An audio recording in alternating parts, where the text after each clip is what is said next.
बच्चों, आज हम पढ़ेंगे पाठ नंबर 19 वाक्य विचार। तो आइए वाक्य विचार के बारे में इस पाठ में पढ़ेंगे। वाक्य किसी भी भाषा की मूलभूत इकाई है। हम जो कुछ भी सोचते हैं वाक्यों में ही सोचते हैं और वाक्यों में ही अपनी भावनाओं को व्यक्त करते हैं। वाक्य बहुत लंबे भी हो सकते हैं और एक शब्द में भी हो सकते हैं। भाषा में वाक्य बहुत महत्वपूर्ण होता है, अतः वाक्य की संरचना को समझना अति आवश्यक है। वाक्य का अभिप्राय विभिन्न पदों के ऐसे पारस्परिक मेल से है जिससे उस पद समूह का पूर्ण अर्थ स्पष्ट हो। जैसे कि पारस हॉकी खेल रहा है, चिड़िया उड़ रही है, छात्र पढ़ रहे हैं, आज दिवाली का त्योहार है। तो ये सभी क्या है? एक वाक्य है। ठीक है, तो उपयुक्त प्रत्येक पद समूह से बातें स्पष्ट हो रही हैं, ऐसे पद समूह को वाक्य कहते हैं। वाक्य विभिन्न पदों का वह व्यवस्थित समूह है जिसमें पूर्ण अर्थ देने का सामर्थ्य होता है। वाक्य के अंग, वाक्य के दो अंग होते हैं, उद्देश्य और विधेय। पहला, उद्देश्य। वाक्य में जिस अंश के विषय में कुछ कहा जाता है उसे सूचित करने वाले शब्दों को उद्देश्य कहते हैं। जैसे बिल्ली दौड़ रही है, माताजी खाना बना रही हैं, तोता वृक्ष पर बैठा है। उपयुक्त वाक्यों में बिल्ली, माताजी और तोता शब्द उद्देश्य हैं। और विधेय क्या है? उद्देश्य के विषय में जो कुछ भी कहा जाता है उसे सूचित करने वाले शब्दों को विधेय कहते हैं। उपयुक्त वाक्यों में दौड़ रही है, खाना बना रही है, वृक्ष पर बैठा है शब्द समूह विधेय हैं। उद्देश्य का विस्तार। कई बार वाक्यों में उद्देश्य का परिचय देने वाले कुछ शब्द भी उसके साथ में आते हैं, उन्हें उद्देश्य का विस्तार कहा जाता है। जैसे सुंदर मोर नाच रहा है, काला घोड़ा पेड़ के नीचे बैठा है। उपयुक्त वाक्यों में सुंदर व काला शब्द उद्देश्य का विस्तार है कि उसके बारे में बताया गया है कि वो कैसे हैं, सुंदर और काले हैं।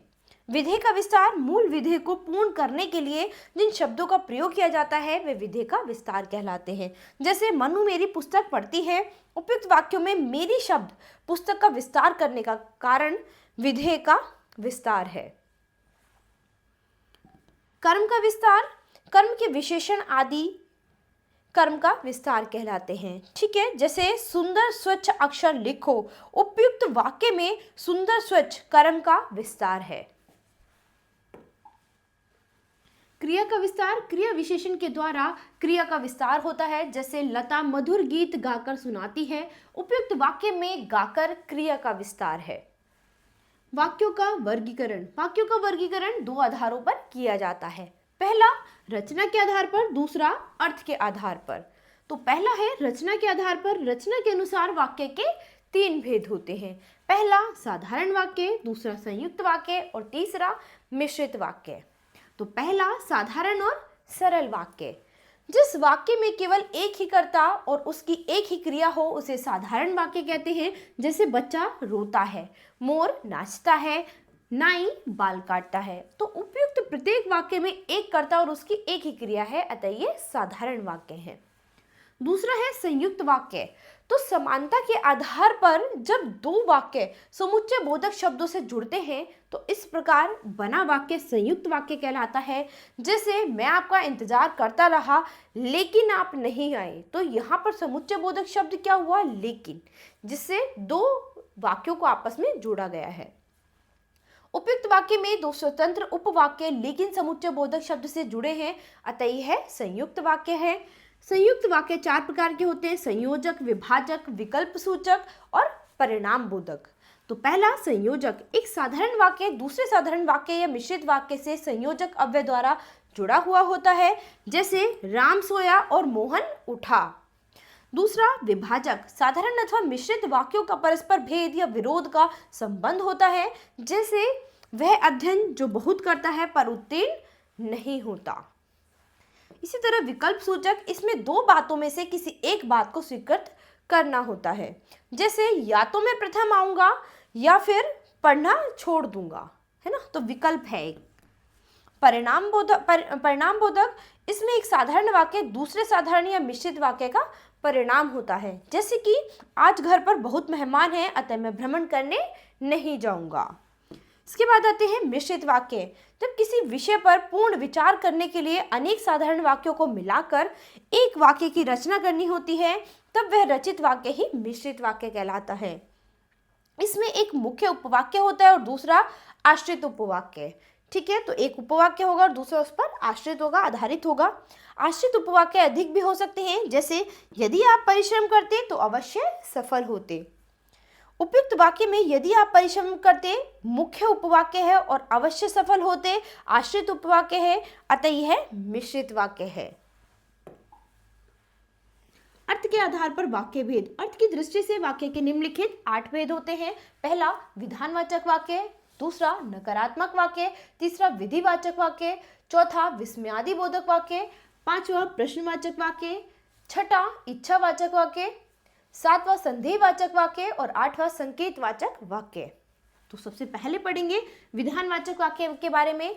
जो वाक्य कार्य के होने की निश्चित सूचना देते हैं उन्हें विधानवाचक निश्चयवाचक वाक्य कहते हैं। जैसे मैं खेलने जा रहा हूं, वह कल पंजाब जाएगा, तो यहाँ पर निश्चित है। ठीक है, पहले ही निश्चित है कि ये काम होगा। दूसरा है नकारात्मक वाक्य, जो नकारात्मकता के बारे में बताते हैं, यानी नेगेटिविटी को दर्शाते हैं। जो वाक्य कार्य के न होने का बोध कराते हैं उन्हें नकारात्मक या निषेधात्मक वाक्य कहते हैं। जैसे तुम बीमार नहीं हो, मैं चल नहीं सकता। तीसरा है विधिवाचक या आज्ञावाचक वाक्य। ठीक है, इसमें आज्ञा ली जाती है। जो वाक्य आज्ञा या अनुमति का बोध कराते हैं उन्हें विधिवाचक या आज्ञावाचक वाक्य कहते हैं। जैसे अब जाकर सो जाओ, तुम वहां नहीं जा सकते। इसके बाद है विस्मयादिबोधक वाक्य। जो वाक्य हर्ष, शोक, विस्मय आदि मनोभावों को व्यक्त करते हैं उन्हें विस्मयादिबोधक वाक्य कहते हैं। जैसे वहां दावत में मजा आ गया, ओ आज कितनी भयंकर गर्मी है। इसी तरह प्रश्नवाचक वाक्य, जो वाक्य प्रश्न पूछे जाने का बोध कराते हैं उन्हें प्रश्नवाचक वाक्य कहते हैं। जैसे आपकी माताजी कैसी हैं, तुम स्नान करोगे या खाना खाओगे। इसके बाद है इच्छावाचक वाक्य। जो वाक्य वक्ता की इच्छा या आशा का बोध कराते हैं उन्हें इच्छावाचक वाक्य कहते हैं। जैसे मेरा बेटा स्वस्थ हो जाए, आपकी यात्रा मंगलमय हो। इसके बाद है संदेहवाचक वाक्य। जो वाक्य संदेह या संभावना का बोध कराते हैं उन्हें संदेहवाचक वाक्य कहते हैं।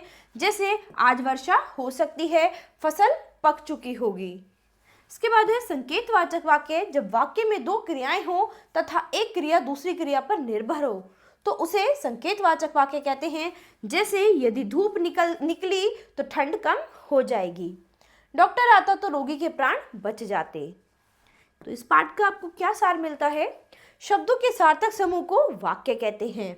वाक्य के दो अंग होते हैं, उद्देश्य तथा विधेय। वाक्य के भेद दो आधारों पर किए जाते हैं, रचना के आधार पर तथा अर्थ के आधार पर। रचना के आधार पर वाक्य के 3 भेद होते हैं, साधारण, संयुक्त तथा मिश्रित वाक्य। दो स्वतंत्र उपवाक्य समानाधिकरण समुच्चय बोधक से जुड़कर संयुक्त वाक्य बनाते हैं। साधारण वाक्य में एक मुख्य क्रिया होती है। अर्थ के आधार पर वाक्य के 8 भेद होते हैं, विधानवाचक, निषेधवाचक, आज्ञावाचक, विस्मयादिबोधक, प्रश्नवाचक, इच्छावाचक, संदेहवाचक तथा संकेतवाचक। तो बच्चों, यहाँ पर आपने वाक्य विचार के बारे में पढ़ा है। आशा करती हूँ आपको वाक्य विचार, वाक्य के भेद सब कुछ बहुत अच्छे से समझ आया होगा और आप अभ्यास में इसे एक बार फिर से दोहराएंगे। तो बच्चों, ये पाठ हमारा यहीं खत्म होता है। अब हम अपनी नई क्लास में मिलेंगे अपने नए पाठ के साथ। धन्यवाद।